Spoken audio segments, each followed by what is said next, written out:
Fala galera, hoje a gente vai ver a prova do Arisb de 2017, ele chamava CISAB RC, né? Ele mudou o nome pouco tempo depois de 2017 e agora tem um concurso igualzinho para a mesma posição, que é analista de fiscalização e regulação, engenharia civil e sanitária. A gente vai ver algumas questões de legislação setorial e conhecimentos específicos. Vamos lá. Segundo as diretrizes nacionais para o saneamento básico legalmente previstas, é incorreto afirmar: as atividades de varrição, capina, poda de árvores em vias públicas integram o serviço público de limpeza urbana e de manejo de resíduos sólidos urbanos. Tá, vamos ver a B. Os titulares de serviços públicos de saneamento básico podem delegar a prestação desses serviços, vedada todavia a delegação de sua organização, regulação e fiscalização. Isso aqui está errado, gente. Porque tudo pode ser delegado pelo titular, tanto a organização, regulação e fiscalização, quanto a prestação dos serviços. Nos serviços públicos de saneamento básico, em que mais de um prestador executar atividade interdependente com outra, a relação entre elas deve ser regulada por contrato. Beleza. Nos serviços públicos de saneamento básico, em que mais de um prestador executar atividades independente com outra, as funções de regulação e fiscalização devem ser exercidas por pelo menos duas entidades prestadoras. Beleza, olha, essa questão foi anulada, se a gente vê no gabarito aqui, 21 anulada. Eu não sei exatamente por quê. Acredito que essa questão aqui do contrato, a relação entre dois prestadores deve ser em contrato. Eu não sei se ela aceita instrumento mais frágil do que um contrato, como se fosse não sei, um consórcio, alguma coisa do tipo. E por isso foi anulada essa questão. Mas é importante a gente entender o princípio que dá para aprender aqui nessa questão, que é o seguinte, que todas as atividades de saneamento básico, tanto prestação dos serviços, delegação de sua organização, regulação e fiscalização, tudo pode ser delegado a terceiros, beleza? Questão 22. Segundo a legislação que dispõe sobre a matéria, a prestação regionalizada de serviços públicos de saneamento básico não poderá ser realizada pela seguinte espécie de pessoa jurídica. Beleza, gente. O que é prestação regionalizada? É a prestação de uma sai um sistema, né, de abastecimento de água, por exemplo, para duas cidades ou para três cidades. Por isso é regionalizada, prestação regionalizada. E a única que não pode realizar dessa lista aqui é a associação privada. A empresa pode, a autarquia pode, consórcio público também pode. Beleza. No âmbito da Política Nacional de Resíduos Sólidos, não estão legalmente obrigados a estruturar e implementar sistemas de logística reversa mediante retorno dos produtos após o uso pelo consumidor de forma independente do serviço público de limpeza urbana e de manejo de resíduos sólidos, os fabricantes, importadores, distribuidores e comerciantes de. Essa é mais fácil, pessoal, porque se você ler aqui, você pensa quais produtos podem ser devolvidos, basicamente, né, entre aspas. Pilhas e baterias, é bem óbvio. Produtos eletrônicos e seus componentes, beleza. Óleo de cozinha e suas embalagens. Vocês já viram alguém devolver óleo de cozinha e sua embalagem? Eu também não. E pneus sempre tem essa logística reversa também, né? Vamos lá, considere as seguintes afirmativas sobre serviços públicos de abastecimento de água. A responsabilidade dos serviços públicos no que se refere ao controle de qualidade da água não prejudica a vigilância da qualidade da água para o consumo por parte da autoridade pública.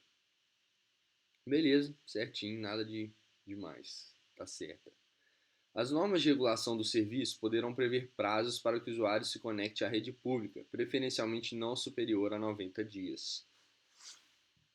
Beleza, esse prazo aqui provavelmente está na ABAR, naquele documentos de regulação e fiscalização de sistemas de abastecimento de água. Eu não lembro de qual é esse período, mas certamente é bem inferior a 90 dias. Vamos lá. A instalação hidráulica predial ligada à rede pública de abastecimento de água poderá ser também alimentada por outras fontes, desde que mediante consentimento da autoridade competente. Isso aqui é expressamente proibido. Se você está ligada à rede pública de abastecimento de água, você não pode se ligar a outras fontes, tá? Então a resposta é 1 e 2, letra B. Questão 25. A partir do que dispõe a lei que estabelece as normas de finanças públicas, essa aqui já é uma questão que tem a ver com lei de diretrizes orçamentárias, lei orçamentária anual, acredito que não vai cair. Se a gente olhar o edital atual, o edital antigo, gente, ele tinha hidrologia, tá vendo aqui, ó, questão de hidrologia, questão de hidráulica, bastante, tinha algumas, né? Aqui fala de golpe de ariete. Eu vou até pular essa questão porque não tá tão adequado ao edital atual, né? Mas vamos lá. Eu vou falar um pouquinho da questão 27, só para vocês entenderem. O golpe de ariete, o que ajuda a evitar golpe de ariete? A instalação de válvulas de retenção ou válvulas especiais de fechamento controlado. Ajuda, beleza. O emprego de tubos capazes de resistir à pressão máxima prevista. Também ajuda bastante. Construção de câmeras de compensação ou chaminé de equilíbrio. Ajuda bastante no golpe de ariete. O que não ajuda a resolver o golpe de ariete e é mais um paliativo em relação aos seus danos é a aplicação de isolamento acústico, envolvendo o conduto forçado para abafar o som produzido. Beleza, isso aqui vai diminuir o som, mas não vai evitar o golpe de ariete. E essa questão aqui foi uma questão mais de interpretação do que de próprio conhecimento técnico, né? Questão 29. O líquido, ao escoar, transforma parte de sua energia em calor. Essa energia, que não é mais recuperada na forma de energia cinética e ou potencial, é denominada perda de carga. São causas que influenciam a perda de carga em tubos de seção circular, exceto. Beleza, o comprimento da canalização é bem óbvio que influencia na perda. O diâmetro também, porque influencia diretamente na velocidade que vai estar da água ali dentro. E a rugosidade das paredes do tubo também influencia bastante. O que não influencia é a pressão interna sobre a qual o líquido escoa. Ele pode estar escoando a uma pressão absurda, numa profundidade enorme, que o que vai interferir na perda de carga é a velocidade com a qual o líquido escoa e a rugosidade, né, etc. Beleza. Vamos lá, questão 31. O estudo de concepção de sistemas de esgoto sanitário, NBR 9648, define o sistema separador absoluto como conjunto de condutos, instalações e equipamentos destinados a coletar, transportar, condicionar e encaminhar somente esgoto sanitário a uma disposição final conveniente, de modo contínuo e higienicamente seguro. Sobre sistemas de esgotos sanitários, assinale a alternativa incorreta. Beleza, excetuando-se casos específicos, os coletores não devem operar a seção plena, com o escoamento sendo feito deixando-se um espaço livre entre a abóbada da canalização e a superfície livre do líquido. Beleza, certinho. O escoamento tem que ser livre. C. Nas unidades de tratamento de esgoto, são realizadas as diversas operações e processos unitários que promovem a separação entre os poluentes em suspensão e dissolvidos e a água a ser carregada no corpo receptor, bem como o condicionamento dos resíduos retidos. Joinha, certinho. Os sifões invertidos e as passagens forçadas são definidos como trechos com escoamento sob pressão, cuja finalidade é transpor obstáculos, depressões do terreno ou cursos d'água rebaixados, sifões ou sem rebaixamento, passagens forçadas. E a B. O sistema separador absoluto traz o inconveniente que o líquido residual, esgoto, afluente à estação de tratamento de esgotos, pode provocar cargas hidráulicas de impacto, isto é, vazões elevadas de forma repentina. Isso aí não é verdade, porque tem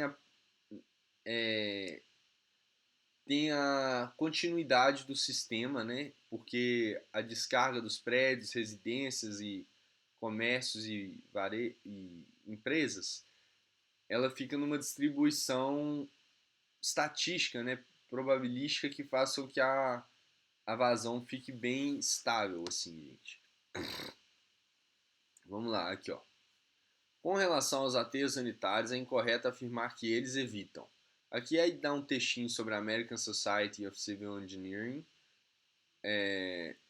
falando a respeito de como um aterro sanitário é um método de disposição de resíduos sólidos que não provoca prejuízo ou ameaça à saúde e à segurança, utilizando princípios de engenharia de modo a confinar o lixo em menor volume possível, cobrindo-o com uma camada de solo ao fim do trabalho de cada dia ou mais vezes se necessário. Essa é bem simples, gente. O que o aterro evita? Evita problema com proliferação de vetores, ratos, moscas, etc. Com certeza. Evita a fixação de famílias de catadores que triam o material em condições de completa segurança? Com certeza. Evita a poluição das águas de superfície ou subsuperficiais pelo lixiviado? Evita. Não completamente, mas evita. A necessidade de dispositivos de drenagem e tratamento de lixiviados? Não. Mesmo sendo aterro sanitário, é necessário dispositivos de drenagem e tratamento de lixiviados. Então vamos lá. A gente está chegando ao final, ainda falta uma página. Vamos lá. Questão 28. O número de Reynolds é um número adimensional. Na verdade, não, é 29 que a gente vai fazer aqui. Ó. O líquido, ao escoar, transforma uma parte de sua energia em calor. Essa energia, que não é mais recuperada na forma de energia cinética e ou potencial, é denominada perda de carga. São causas que influenciam a perda de carga em tubos de seção circular, exceto. Pera, a gente já viu essa questão. Perdão, gente. Que confusão que eu fiz. Uhum. É, 33, né? A microdrenagem urbana se inicia nas edificações, em seus coletores pluviais, prossegue nos escoamentos das sarjetas e entra nos bueiros e galerias. Sobre a microdrenagem urbana, assinale a alternativa incorreta. Essa eu vou deixar para vocês fazerem. Eu não fiz aulas sobre esse assunto ainda, mas a resposta incorreta é a A, tá bem? Quanto a 36, sobre saneamento básico, assinale a alternativa incorreta. Compete à União instituir diretrizes para o desenvolvimento urbano, inclusive habitação, saneamento básico e transporte urbano. Beleza, certinho. É competência comum da União, dos Estados, do Distrito Federal e dos municípios promover programas de construção de moradias e a melhoria das condições habitacionais e do saneamento básico. Certinho. As ações de saneamento básico se configuram em serviços públicos essenciais de ação do Estado, mais especificamente na instância federal. Não, não exatamente, porque, como a gente viu aqui, tem auxílio dos municípios, dos estados e da União, né? Não é especificamente federal, não. Ao SUS compete, além de outras atribuições no termo da lei, participar da formulação da política e da execução das ações de saneamento básico. Certinho também. Questão 37. No Brasil, a prática consagrada para o tratamento de águas superficiais inclui obrigatoriamente as etapas seguintes, exceto clarificação, beleza, certinho, destinada a remover sólidos presentes na água. Desinfecção, também obrigatória, destinada a inativar micro-organismos patogênicos. Fluoretação, também tem para a prevenção da cárie dentária. Mas esterilização, que é a destruição completa das formas vivas, isso aí não é verdade. A gente não tem esse hábito aqui no Brasil, não é obrigatório. Vamos lá, questão 38. Sobre os processos de estabilização do lodo de esgoto, assinale a alternativa incorreta. Tá, vamos começar com a B. A estabilização significa biodegradação de parte da matéria orgânica, redução dos odores e redução do nível de micro-organismos patogênicos. Certinho. O grau de estabilização do lodo, ao deixar um sistema de tratamento de esgotos, depende da tecnologia de tratamento utilizada. Bem claro, isso é óbvio. É necessário que os objetivos da estabilização do lodo em um determinado sistema sejam definidos ainda na fase de projeto da estação e fixados de acordo com o destino final previsto para o lodo. Beleza. Então, qual que é a incorreta? Vamos ver aqui, ó. O grau de estabilização do lodo é muito importante quando o destino final é a incineração ou a disposição oceânica. Isso não é verdade, gente, porque se o lodo estiver muito instável, com muito organismo patogênico, com muito odor,